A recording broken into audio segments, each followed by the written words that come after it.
Assalamualaikum warahmatullahi wabarakatuh. Perkenalkan, nama saya Anastasia Khairunisa. Saya dari kelas Matematika 2022A dengan nomor NIM 22030214118. Di sini saya akan menjelaskan tentang ini, berteguh karata bangsa menuju Indonesia maju, yakni Pancasila sebagai paradigma pembangunan bangsa. Apa sih paradigma tuh? Paradigma itu adalah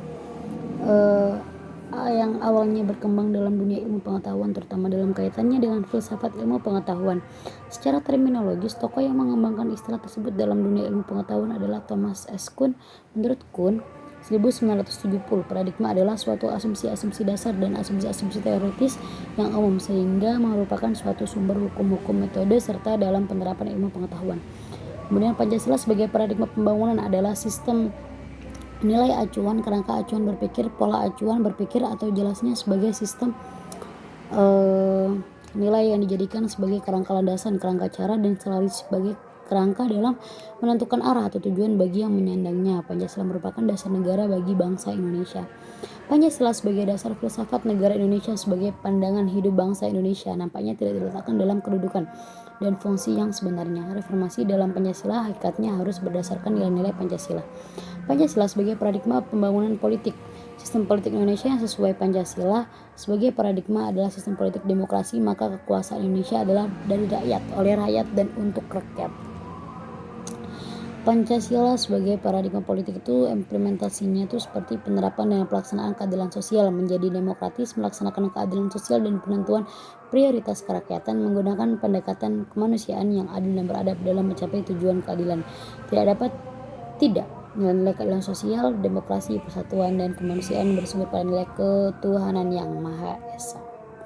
Pancasila sebagai paradigma reformasi politik, nilai demokrasi politik sebagaimana terkandung dalam Pancasila dalam perasanya pada masa Orde Lama dan Orde Baru. Kemudian implementasi Pancasila dalam kehidupan berbangsa dan bernegara, yaitu Pancasila sebagai dasar dan ideologi negara dan wajib diimplementasikan dalam seluruh aspek kehidupan berbangsa dan bernegara.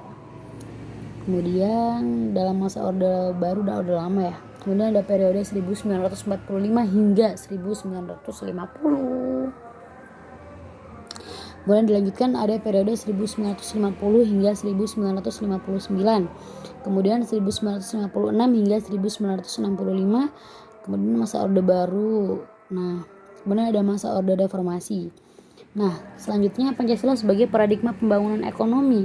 Apa sih, gimana itu Pancasila sebagai paradigma pembangunan ekonomi itu secara khusus lebih memberikan kesempatan, dukungan, dan pengembangan ekonomi rakyat. Langkah-langkah strategis dalam reformasi ekonomi yaitu memperbaiki kehidupan. Kemudian Pancasila sebagai paradigma pembangunan sosial budaya, ya seperti perantara atau penghubung, penengah antara hak negara dan hak asasi individu gitu. Sudah, selanjutnya ini Pancasila sebagai paradigma pertahanan dan keamanan. Jadi harus menjamin hak-hak dasar, persamaan derajat, serta kebebasan kemanusiaan. Seperti itu. Kemudian Pancasila sebagai paradigma pembangunan hukum, yaitu negaranya dapat disebut negara hukum apabila hukum yang diikutinya adalah hukum yang baik dan adil. Selanjutnya paradigma reformasi hukum. Dalam era reformasi akhir-akhir ini, seruan dan tuntutan rakyat terhadap pembaharuan hukum sudah merupakan suatu keharusan karena proses reformasi yang melakukan penataan kembali tidak mungkin dilakukan tanpa melakukan perubahan-perubahan terhadap peraturan perundang-undangan. Kemudian ya seperti yang diatur dalam undang-undang nih, teman-teman. Pancasila sebagai paradigma pembangunan umat beragama, yakni ini memberikan kebebasan dalam semuanya. Seperti itu. Kemudian paradigma pengembangan iptek. Nah, pada hakikatnya merupakan suatu hasil kreativitas rohani manusia. Tujuan yang esensial dari iptek adalah demi kesejahteraan umat manusia. Sehingga iptek pada hakikatnya tidak bebas nilai namun terikat oleh nilai. Seperti itu. Seterusnya.